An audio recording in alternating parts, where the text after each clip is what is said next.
Welcome back. Time now to Get Real. And here at One America News, we're all about giving young journalists a shot or an opportunity to grow in this industry. So with that in mind, this next segment was written by one of our young producers here on Real America. Now, she's a millennial who admits that she once voted for President Obama and did consider herself a liberal. That is, until her eyes were open to the hypocrisy of the left and the mainstream media. Her comments address how Biden supporters and some in the media are now demanding immediate unity, and that conservatives and Trump supporters just simply forget the last 4 years of attacks and lies. So here is what she wrote. So, we've been hearing these talks of unity and healing. Well, I thought a minute or two that I'd respond to this. Let me begin by asking this of the folks on the left. Where is your apology for the last 4 years? Where were you when businesses were being boycotted because they supported our president? Where were you when social media storms erupted in cancel culture movements against a person or a business because they were a conservative? Where were you when we stood up against big tech for suppressing our conservative voices? We've experienced things over the last 4 years that you've always claimed to be against, like discrimination. But yet, I've seen people get fired from their jobs for simply holding a Trump flag in a picture, attending a Trump rally, or just posting a conservative meme on Instagram. I've seen people beaten, knocked unconscious, had their teeth knocked out, or even worse, killed. Why? Because they were standing up for this president and their freedom of speech. I've seen businesses go under because they support this president. I've seen and heard thousands upon thousands of people being labeled as racist, misogynistic, homophobic, xenophobes, members of the KKK, neo-Nazis, white supremacists, the names and the list goes on. And all simply for supporting our president or for having the courage to go against the lamestream media and the left's claims that we're all deplorables. We've seen black rappers get called racial slurs by their fellow Democrat friends because they simply met with the president to work on a better future for blacks in this country. Your claims for tolerance and unity are all lies. You don't get to preach love, tolerance, and healing only because now you think you've won an election. Unity and acceptance isn't one-sided. And you know, intolerance is the first sign of the uneducated. An uneducated person behaves with arrogance and impatience, whereas truly enlightened, educated people are more likely to understand a little something called humility. The media is playing you and has been for years. Folks on the left should actually unite with us and are concerned about the one-sided media's so-called truths and facts. Why? It's simple. It is a threat to our democracy, our republic, and our own unity as a people. The mainstream media is so corrupt, it has now convinced millions of Americans to conform and comply with their narratives or else fear being canceled. The media and these power-hungry elitists don't know anything about conviction or integrity. They only know of their own desires for power and control and will stop at nothing to achieve it. It's been happening for years.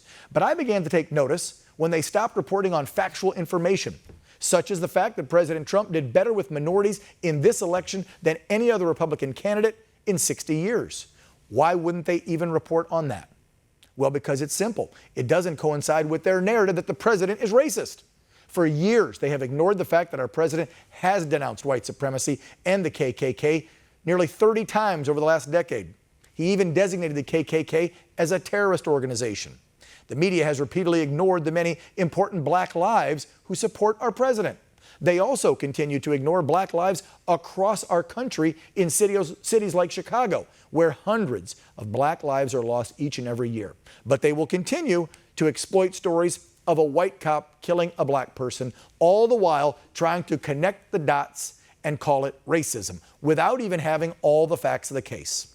They have a past of ignoring things that matter because it, again, invalidates their narrative and it further divides us, we the people. We've seen the media and Democrats say they support all women and equality. Well, they support women like Kamala Harris and Hillary Clinton, but they attack women like Amy Coney Barrett and Candace Owens. All women should be heard, the left always says, right? Okay, then, why would you cut off Kayleigh McEnany's address to the nation the other day? Why tell all of us to believe Dr. Ford's claims against Justice Kavanaugh, but refuse to give any validity to Tara Reade's allegations against Joe Biden? Why exaggerate our president's words and call them racist when he speaks about securing our vulnerable U.S.-Mexico border because of all the sex and drug trafficking that it brings into our country, while you refuse to see the blatant racism in a statement made by Joe Biden. You all remember it.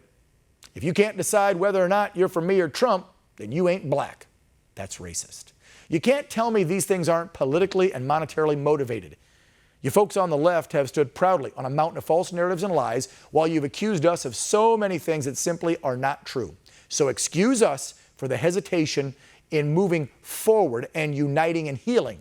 Because during this administration, we conservatives had to deal with it all, from going up against the corporate media machine attempting to diminish our presence, to fighting back against big tech and social media suppressing and silence our voices.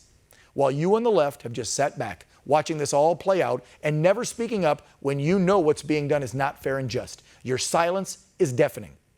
But we've become accustomed to it. So excuse us for a little hesitation about jumping on this unity bandwagon. We're still trying to get over being suppressed, attacked, discriminated against, and even killed just for our beliefs, you know? You could have maybe started with an apology at least, maybe a basic acknowledgement of how conservatives have been treated. That'd have been nice. Some accountability. Nope. You're just screaming at us to shut up, sit down, move on, and unite. So forgive me if I'm not screaming for unity from the rooftops. We've witnessed your actions for the last 4 years, and they are appalling. So how dare you tell us conservatives that we now must unite with you? You can go screw yourself. And that's going to do it for our show. And I can't say I disagree with anything that our producer wrote there. If you'd like to get a hold of us and sound off, there's the information. Hope you enjoy your weekend. We'll see you Monday at 5 Pacific, 8 p.m. Eastern. Until then, remember, folks, be proud, be safe, and God bless.